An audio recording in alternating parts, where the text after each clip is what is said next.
Halo sahabat 5 unsur, berjumpa lagi dengan saya Radian Tewan, terapis akupuntur dan ramuan jamu Yin Yang. Pada episode kali ini saya akan membahas tentang filosofi Yin Yang.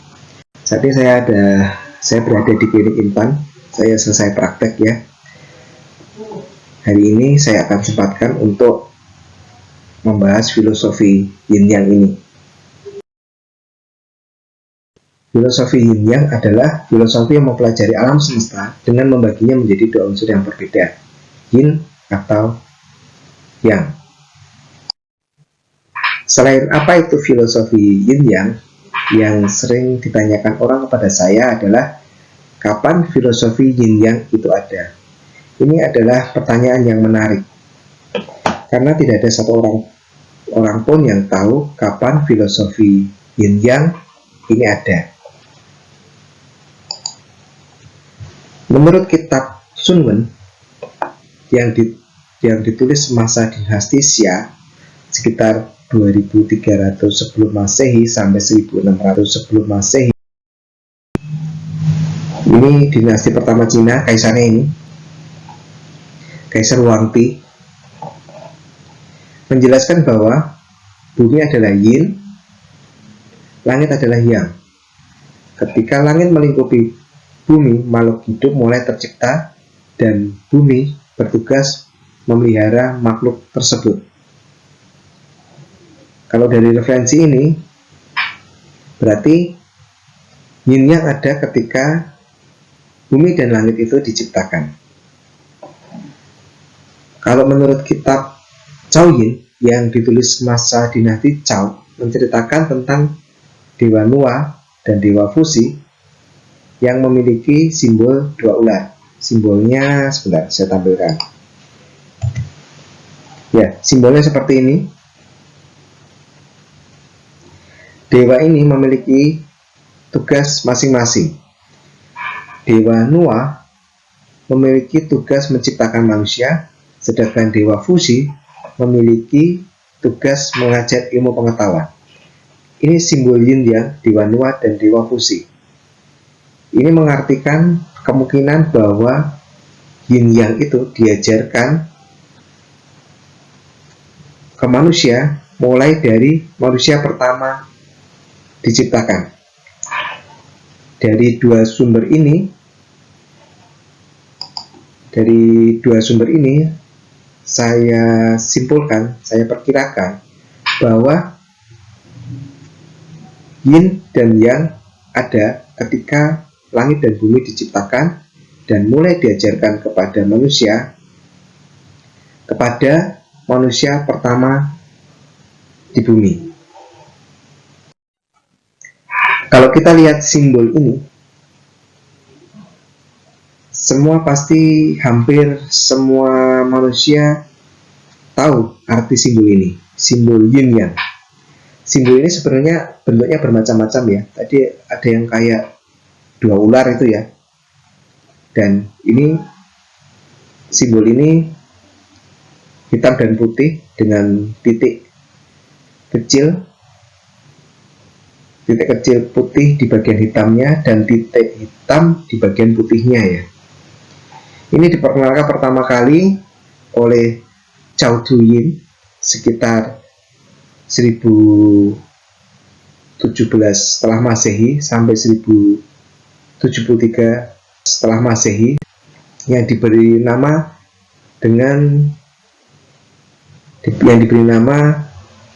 Tacitu.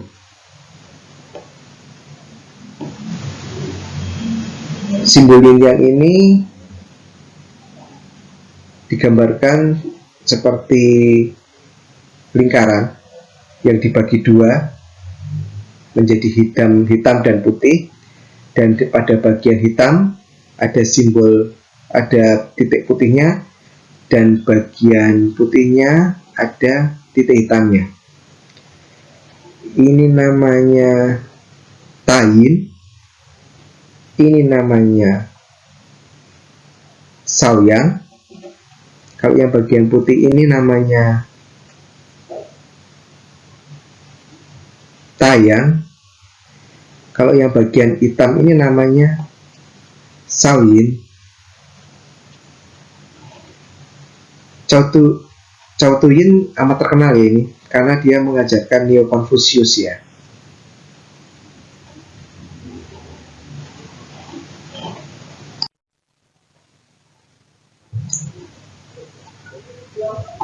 Secara garis besar, gambar tadi ya, gambar yang hitam putih tadi, gambar yin yang ini memiliki arti bahwa secara garis besar ini yin yang itu ada di balik segala fenomena di alam semesta ini, baik kesehatan, baik kelahiran, kematian, perubahan cuaca, perubahan situasi politik, reaksi kimia, dan sebagainya. Segala sesuatu fenomena kejadian yang ada di alam semesta ini, yin yang ada di balik semuanya. Yin yang ini tidak bisa dipisahkan. Misalnya kita mau yin saja atau mau yang saja, tidak bisa dipisahkan selama dunia ini masih ada.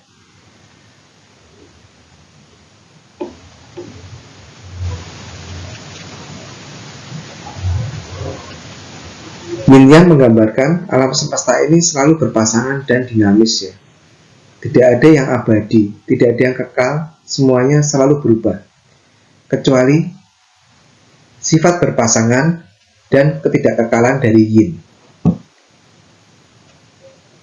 Kecuali sifat berpasangan dan berubah dinamisnya dari yin, itu yang kekal. Yang lain tidak ada yang kekal. Sifat itu kita kenal dengan 4 sifat. Kalau dari ilmu akupuntur kita kenal 4 sifat. Sifat berlawanan, misalnya kayak panas dingin, api dan air. Sifat berlawanan tetapi saling membutuhkan. Jadi yin dan yang saling membutuhkan. Tanpa siang tidak akan ada tanpa malam. Tanpa orang bodoh tidak ada orang pintar. Jadi saling membutuhkan. Kita tidak akan bisa menghilangkan orang bodoh, dan kita juga tidak bisa menghilangkan orang pintar. Selama dunia ini berputar, ada dan bergerak, mereka akan selalu ada. Dan kita tidak boleh menghakimi mereka.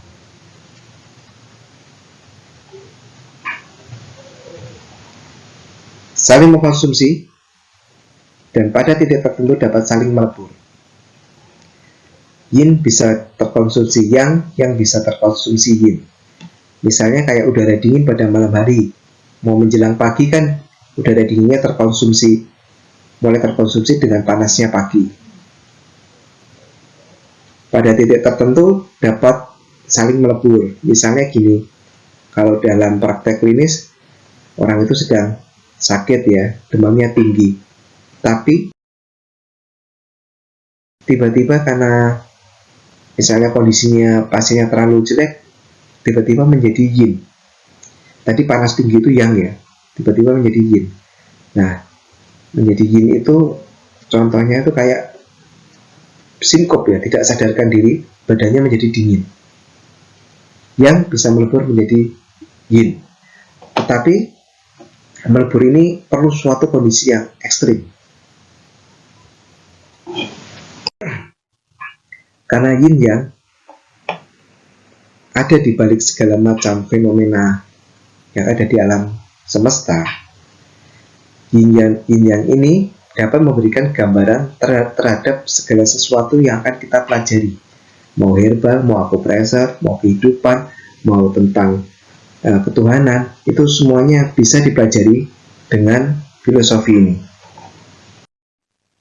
Kalau kita pelajari tentang Tuhan melalui filosofi yin yang, kita bisa mendapat gambaran bahwa Tuhan itu memiliki 2 sifat, yaitu sifat yin dan sifat yang.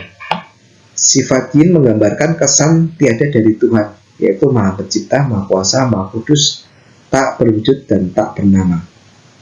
Sehingga semua bangsa itu manggil Tuhan itu berbeda-beda. Kalau Tuhan tidak mempunyai sifat yin, maka dia akan berwujud. Dan kemungkinan besar dia akan dibandingkan, mungkin dengan raja-raja atau penguasa yang lain. Jadi Tuhan harus memiliki sifat yin. Tuhan juga memiliki sifat yang menggambarkan kesan ada dari Tuhan, yaitu fungsi dan karya penciptaan alam semesta dan segenap isinya. Tuhan itu menciptakan. Kalau dia tidak menciptakan manusia, maka tidak ada kata maha. Karena Maha Pencipta, Maha Kuasa, Maha Kudus itu yang mengatakan manusia sebagai ciptaannya. Karena Tuhan memiliki sifat yin dan yang, maka seluruh ciptaannya itu juga yin dan yang. Seluruh yang ada di alam semesta itu yin dan yang, seperti hitam putih, pria wanita, jahat baik, kaya miskin, panas dingin, siang malam, dan lain sebagainya, termasuk organ internal manusia. Nanti kedepannya kita akan pelajari ini ya.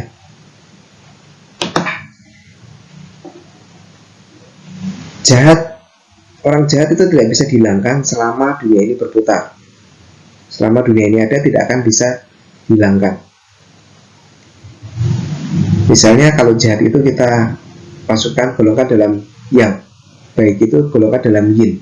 Ini harus saling berpasangan, kecuali kehidupan berakhir, alam semesta berakhir. Terus kalau jahat tidak bisa dihilangkan, gimana caranya supaya dunia itu jadi damai? Ya dikendalikan, dibuat teratur. Ada penjara, ada kayak pengadilan, ada polisi. Ini kan untuk membuat teratur supaya nanti jahat dan baiknya itu seimbang. Kalau kita mempelajari organ internal tubuh manusia melalui filosofi yin yang, maka kita akan dapat tabel seperti ini. Yin itu organ yang padat, yang itu organ berongga ya. Yang itu sifatnya mengolah ya. Yin itu sifatnya menerima organnya. Ini organ yin, limpa, paru, ginjal, hati, jantung, perikardium. Organ yang, lambung, usus besar, kandung kemih, kantong empedu, usus kecil, trip pemanas. Organ yin dan yang harus seimbang. Kalau organ yin dan yang tidak seimbang akan jadi penyakit. Contohnya, lambung bermasalah. Itu karena jantung, ginjal, hatinya terlalu aktif. Kalau secara medis, ada saraf simpatis parasimpatis. Jadi ketika stres, kemerungsung, detak jantungnya cepat, respirasinya cepat, metabolismenya cepat, kemudian ketika lambung itu makan jam 12 siang, nggak siap, karena posisinya masih kemerungsung, masih semuanya cepat.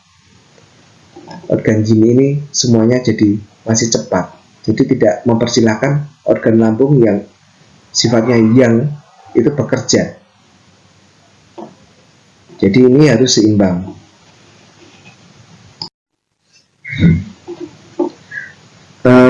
Untuk diagnosa, kita juga bisa menggolongkan secara mudah sindrom yin dan sindrom yang.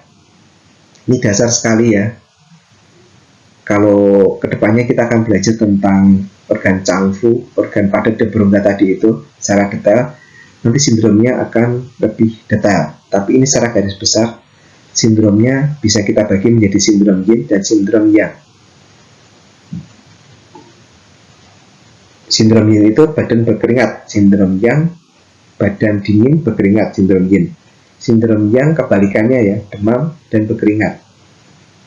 Sindrom yin tangan dan kaki dingin, sindrom yang telapak tangan dan kaki panas. Sindrom yin mudah mengantuk, sindrom yang insomnia. Sindrom yin tidak datang haid, sindrom yang mensnya kebanyakan atau panjang. Sindrom yin vertigo migrain, sindrom yang sakit kepala di pelipis. Sindrom yin itu nggak haus, ingin minum hangat. Sindrom yang ingin minum dingin, perut terasa panas. Sindrom yin sering berkemih, urin jernih. Sindrom yang berkemihnya tidak lancar, urin keruh kemerahan. Sindrom yin nadi lambat dan datar. Sindrom yang nadi cepat,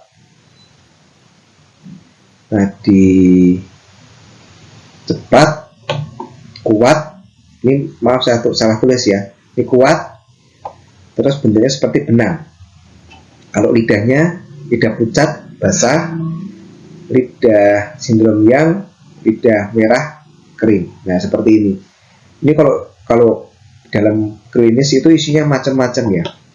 Nggak cuma orang tuh yin mutlak gitu atau yang mutlak atau enggak ya. Tapi kadang itu gini. Misalnya sering berkemih, urinnya jernih, tapi insomnia. Nah, kalau seperti itu nanti kita bikin list, maksudnya kayak gini ya. Misalnya ini ya, ada vertigo, jernih sering berkemih, tapi insomnia. Berarti karena lebih banyak sindrom yin-nya, berarti orang itu penyakitnya sindrom yin. Sehingga nanti kita berikan terapi untuk mentonifikasi yang-nya. Sindrom yin itu sindrom dingin ya. Jadi kita berikan tonifikasi untuk menghangatkannya. Kalau sindrom yin kita berikan jamu yang. Kalau sindrom yang kita berikan jamu yin supaya seimbang. Nah, simpelnya seperti ini. Ini nanti kalau kita sudah belajar lebih dalam tentang organ campuh, nanti ini ramuannya ada perubahan-perubahan komposisi, disesuaikan lagi dengan keluhannya. Tapi secara garis besar seperti ini. Kalau Anda menemukan sindrom yang, berikan jamu yin, dan sindrom yin berikan jamu yang. Komposisinya ini ya. Temulawak 2 sendok makan, kunyit 1 sendok teh, laos setengah sendok teh, kapulaga setengah sendok teh, jahe setengah sendok teh, paitan ginjal 1/8 sendok teh, asam jawa 5 biji. Ini biasanya dikeringkan di oven, kemudian digiling halus. Kalau kita mau pakai tinggal kasih air aja, terus disaring. Paitan ginjal ini pegagan, biasanya pakai 3 ya. Kalau saya pegagan, sambiloto, akar alang. Ini juga ini sindrom yang itu biasanya ciri khasnya ada temulirang lempoyang ya. Jamu yang itu ciri khasnya biasanya ada temulirang lempoyang, ciri khasnya. Ada cengkehnya, ada cabenya, karena nanti dibuat lebih hangat, lebih panas untuk mengusir sindrom yin. Sama seperti dalam pembuatan ramuan jamu, kalau sindrom yang nanti pemijatannya yin, kalau sindrom yin nanti pemijatannya yang. Pemijatan yin dan pemijatan yang terbagi menjadi 3 ya. Adaptif, analgesik, disipatif. Adaptif itu adalah tahap di mana kita menyesuaikan tekanan pemijatan sesuai dengan kekuatan pasien ya. Irama pemijatan sesuai dengan pernafasan pasien. Analgesik itu tahapan di mana kita mulai menyeimbangkan organ internalnya, atau kita memberikan efek penghilang rasa nyeri. Kalau disipatif ini detoksifikasi, jadi setelah dipijat itu kan pasti ada limbah metabolismenya. Ini ya disipatif, ada limbah metabolismenya, itu kan harus kita buang dengan teknik disipatif. Pusing itu tekniknya seperti ini. Misalnya ini punggungnya pasien ya, ini kita tekan, ini pusing. Biasanya 30 kali ya. Kemudian yang seperti ini, ini whipping. Kalau rolling seperti ini.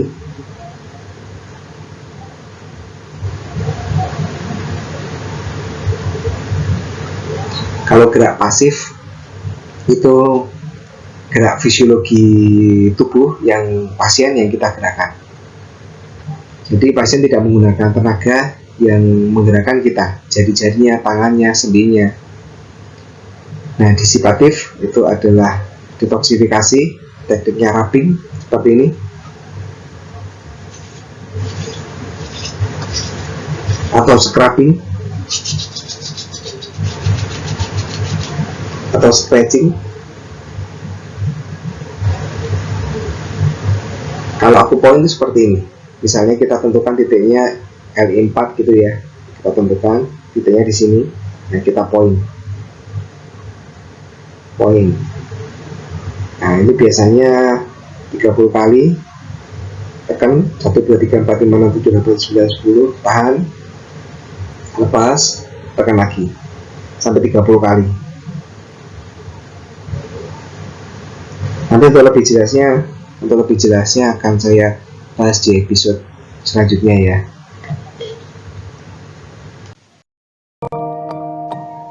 Demikian tentang filosofi Yin Yang dan bagaimana cara kita untuk mempelajari segala sesuatu yang ada di alam semesta ini dengan filosofi tersebut, terutama tentang kesehatan dan pengobatan. Kalau misalnya saya ada kesalahan dalam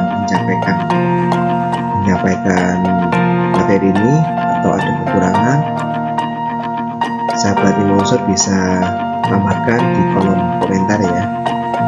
Terima kasih, sampai jumpa di episode berikutnya.